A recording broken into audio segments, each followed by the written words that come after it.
Hey, Facebook. Hey, YouTube. We are live with our Smarter Growth SalesMate podcast. Welcome.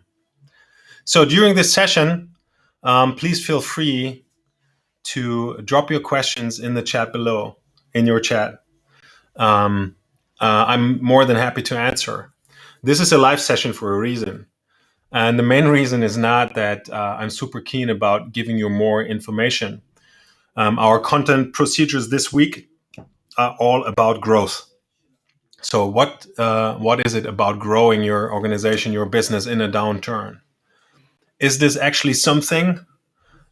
Is this the underrated opportunity, maybe even, or is it just more stress, more things you got to do right, more opportunities to get sucked into these black holes, content marketing, Facebook ads, and so forth? A lot of companies we talk to, actually, they have their procedure, they have their Google ads, they have their traffic on their website and everything, but they're just not exactly sure what is the right thing to do now in this special situation. So you will, if you follow us around here, you will have seen a lot of content in our Instagram, on our LinkedIn around this topic. And also we're dropping a video tomorrow with the 5 most important tips from our perspective. And also contained in this is, because we're not smarter, we're sharing experience with you guys. So stuff we've seen that works, stuff we've tried in our businesses that works, we're sharing that with you. And ideally, that can help you find an easier and faster access to that answer. What is it that you need to do right now? What is it that you maybe want to try right now, right? Even if you're not convinced. So there are a few things we want to share with you today. And the main question for me, looking at companies out there, is like, it of course depends. The road ahead depends on where you are. So for the sake of simplicity, let's just assume that you have this business or this new offer or this new idea even, and you need to find a few customers, a few excited fans for that. The first 3, maybe the first 5. And your goal is to then systematize the approach. So if it worked a few times, now what is it that you need to do to make it repeatable, right? So oftentimes you will find that one person is especially good at winning customers, and it's hard to transfer that to other people. So that's what we want to talk about. How can you build it? How can you start using this situation and maybe even turn it into your favor? And then if it works, how do you scale it? So those are a few things. And if you have some special questions, anything that is of interest for you, drop it in the chat below. I'm more than happy to answer. So from my perspective, is in the major difference for most organizations in this lockdown is that you are not as visible to customers as you used to be.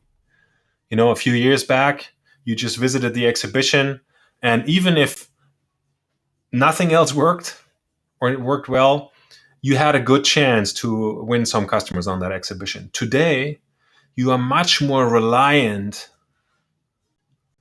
on grabbing people's attention. And it's become dramatically harder to gain people's attention as well. Why is that?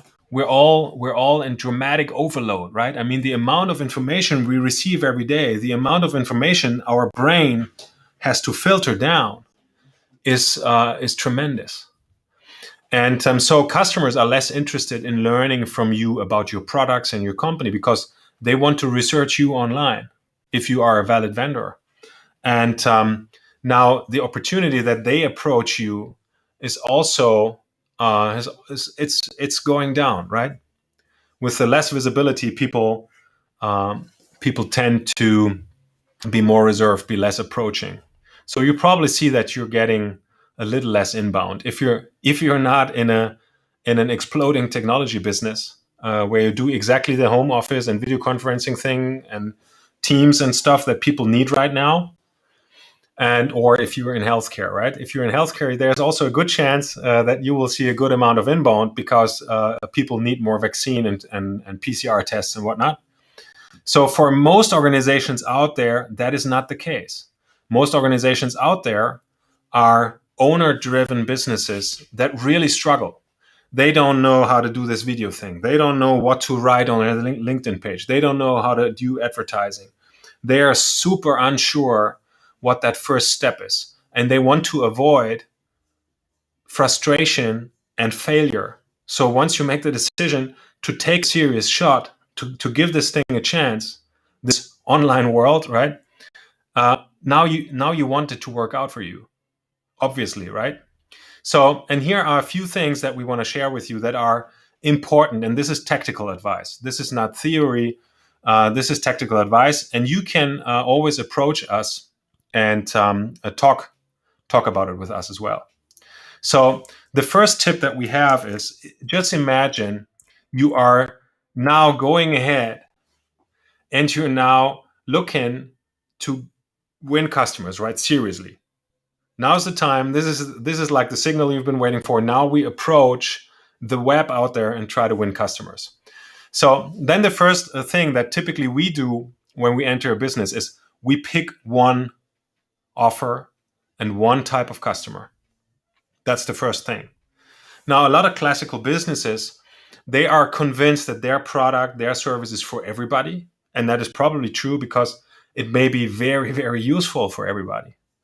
Now, how does everybody understand that? We don't know because everybody's different, right? So picking one customer will allow us to dig a little deeper and understand exactly who they are, what's going on with them, and so forth. So it's the same with our programs. It's totally different if I am assigned to help an organization grow from maybe 2 million euros in annual recurring revenue to that next level, 5, 8, wherever it is, and where they are dealing with the issue that they have a sales team now and a marketing team, and they need to interconnect them, and they need to unblock things, and they need to remove bottlenecks, and they need to enable the customer to do some change management and stuff to use the product right. It's a different game. If we're talking to founders that are below that level, that are trying to find the first 3 to 5 customers, it's a totally different game. And we're talking about that, right? So, and it makes sense to focus that approach. So who is that one customer? Like if you look at your last 10 customers, who were those you really loved working with? Who are those you would love to have more of? So we'll focus on them. And then you look at your portfolio, everything you can offer. And if budget was unlimited, if customers' patience was unlimited, if they would let you do, and you could like build everything and implement everything, what would be like that huge difference for your customer? What would be like the measurable impact of all of that stuff, that the great stuff that you're delivering and implementing? What is it really changing for them? And if you look at that change, what is that first piece that your customer needs right now? So we're looking at the whole portfolio, then we're changing the perspective, we're looking from the result for the customer, and then we're picking that first item. And we put that in a box that is the taste of the cake, right? And that is the idea, to have a perfect offer, something that is a good first step for your customers so they can build trust with you. But it's also something that you are good at when it comes to delivering. It's typically, it may even be something that you gave away for free in the past, some very good piece of advice, or some steps customers take with you in order to make a good decision. So something very valuable is that first step that we offer. And then we're focusing on that. We're not building a landing page yet. We're not building an email campaign yet. We're not buying video equipment, right? We're really just thinking about that ideal customer and what is it that they need first that we are really good at. So then the second thing you want to do is you want to look at those roadblocks. So if you have now a good understanding for your customer and you want to give them like an offer they cannot resist, you got to understand not only where they are right now, and if that situation is painful, you also need to understand where they are going. So in order to take them from here to here, You need to know those two spots a little better, right? And then we want to understand if they had to do this journey on their own, go from here to here, what are some of the roadblocks? So as luck would have it, typically when people try to go from A to B, there's something in between, right? Some roadblock, some hurdle, some challenge. And it's typically stuff that they never had to handle before. So we all know how good are human beings when they do something for the first time, right? Even if you even dare to do it, you're probably not very good at it. And that changes. Now you come into the play as a sparrings partner. You understand those roadblocks, and you understand their next big milestone. And now you can add stuff to your offer into the box that helps them overcome these roadblocks. And sometimes there are things you can do that are very asymmetric. So things that take you just a little extra effort, right? Maybe you want to put that email campaign into the box that you used with the last customer to get their people to use your product, right? Because that next customer needs to have that change management in place too. So a lot of times you find things that are very simple for you and your team, you put it in the box because it creates a huge value for that customer. So then the third thing we want to do here is test. So this is something that has evolved with modern marketing. You no longer have to create some version of the future in your mind and in the lab, and then you create a SQL Server product for years, put it in the box, ship the box to a retailer, and then start the clock and see what happens, right? And see like, okay, do we hit the numbers? No. With those business models around software as a service and other things as a service, with modern marketing in place, there has been a trend towards testing stuff, right? You two different versions of the email and you look what works better. You have two different versions of your website, you look what works better. And the interesting piece is here that also when we want to win customers seriously, the best way to do this is to get into the interaction with customers fast. So once we have an idea who that ideal customer is and what they may need from us and where they are going, so they're spot A and they're spot B, and you have the roadblocks, now you have an idea, for instance, what arguments, what do you have to tell them? How do you get in front of them? What do you have to say? When and how do you have to say it, right? For them to be convinced. And what is it about that package that you put in there and that you put around there, like the beautiful ribbon that makes this package irresistible? All of that is theory, right? So the best way to test this is to have conversations. And yes, there is, for instance, there's Ryan Levesque with his ask method, where you could ask customers at scale. And yes, you could do focus groups and research. You know what the simplest thing is? Pick 50 people on LinkedIn and tell them, hey, listen, I want to create the most valuable service for your job role in your industry. I really want to do that.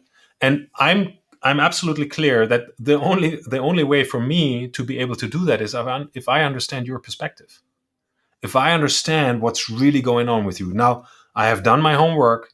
I have done some research. I know what's going on in your industry. We even have a few customers in your industry we worked with. Can you take 10 minutes of your time? Can we have that discussion? I want to interview you. I want your perspective. And here are like 3 reasons why only you can help me. Only you have the seniority, only you have the standing in the market, and only you have the business ambition that I can, judging from the outside, that needs my desired quality of service and so forth. So the idea is to give them a little flattery, because that's interesting. Research shows that people love flattery, even when they understand that it's just flattery. So a compliment every here and there doesn't hurt. And don't become slimy or salesy, but I trust in you. That's of course something you probably don't want to be anyway, apart from this approach. And then you interview them. You're not trying to sell them. You interview them.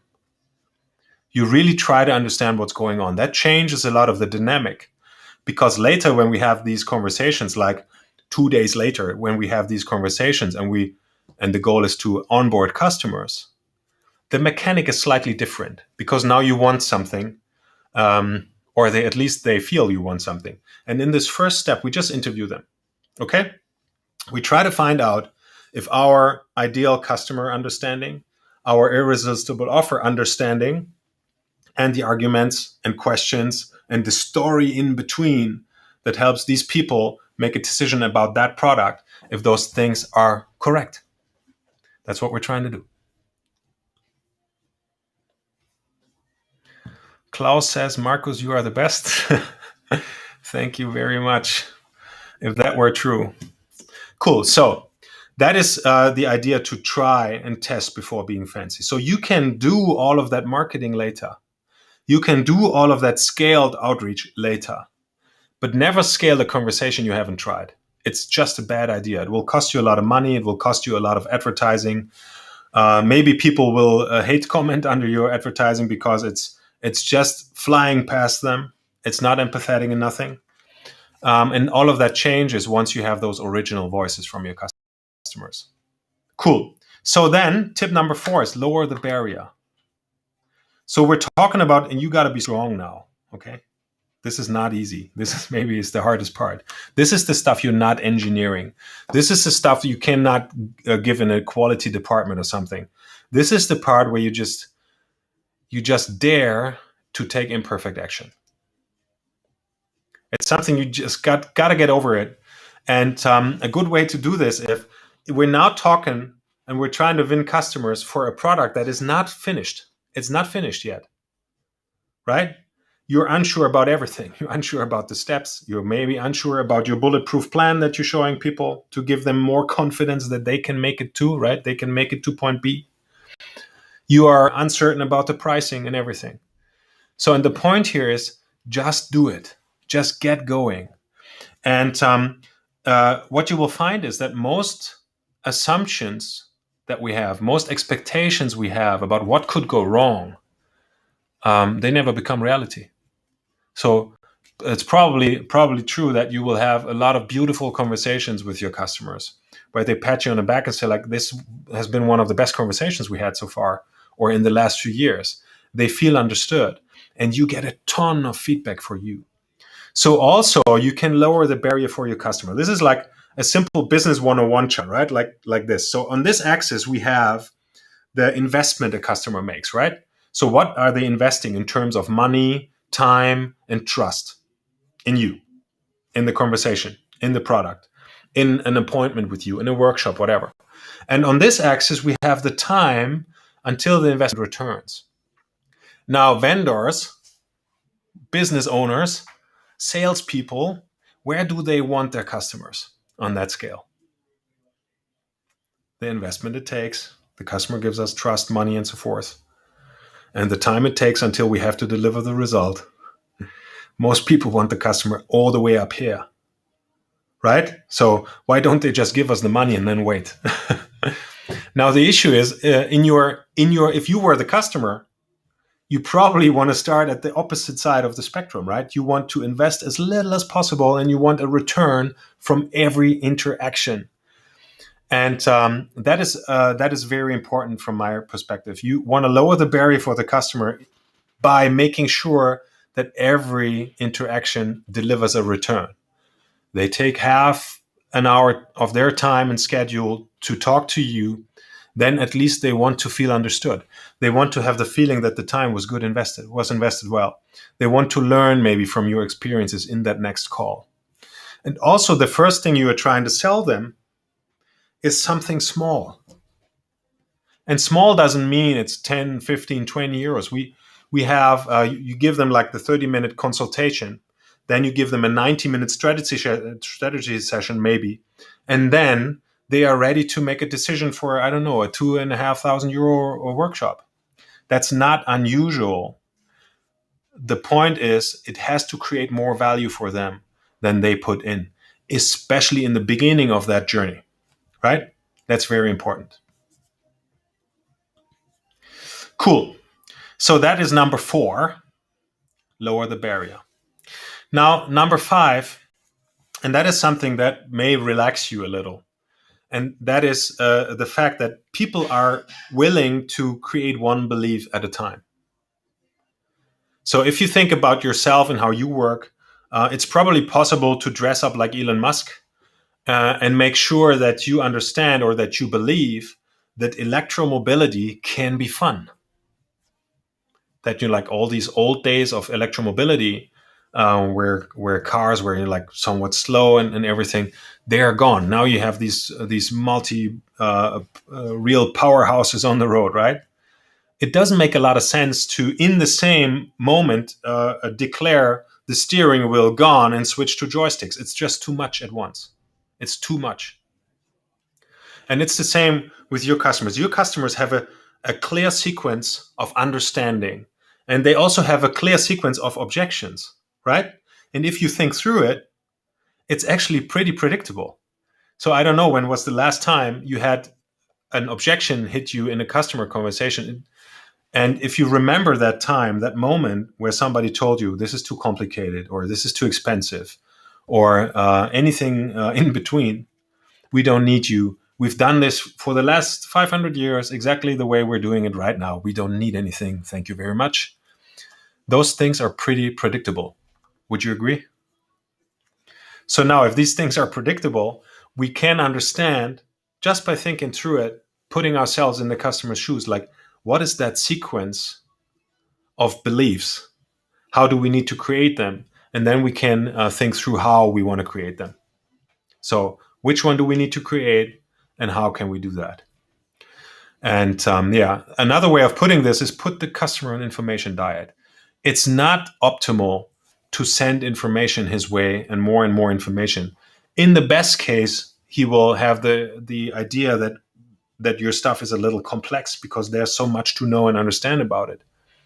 But they also will feel less understood. So it makes a lot of sense to take that imperfect action, have a low barrier offer, and listen a lot. Take that imperfect action. You will be doing great. Absolutely. And I trust that everything is good. If you try this, it will turn out to be a good investment of your time. And if you are willing to try this, but you don't know where to start, I'll put a link under this video where we can have like a 30-minute conversation. You can tell me where you are right now and what are some of the challenges you are seeing ahead. And I can share of some of the stuff that works. And then you're good to go. So my perspective, that lockdown is a bad thing. We don't want that. It's it's getting on everybody's nerves. We're all most people are sitting at home, homeschooling. You cannot go to the restaurant. You cannot sit on a sunny plaza, dipping your Italian bread into olive oil. All of that stuff is on pause. At the same time, a lot of things in business mechanics have started to change. Less commute, less time wasted. And if you now start to focus more on that ideal customer, on that perfect offer, your sales procedure, your marketing and sales procedure, all your growth program and input will get to a different level. And that next level is something that will be around there, and it will be very valuable for you for the next 20 years to come. So whatever you do here, I wish you the best. Thanks for tuning in here, and let me know if you have any more questions.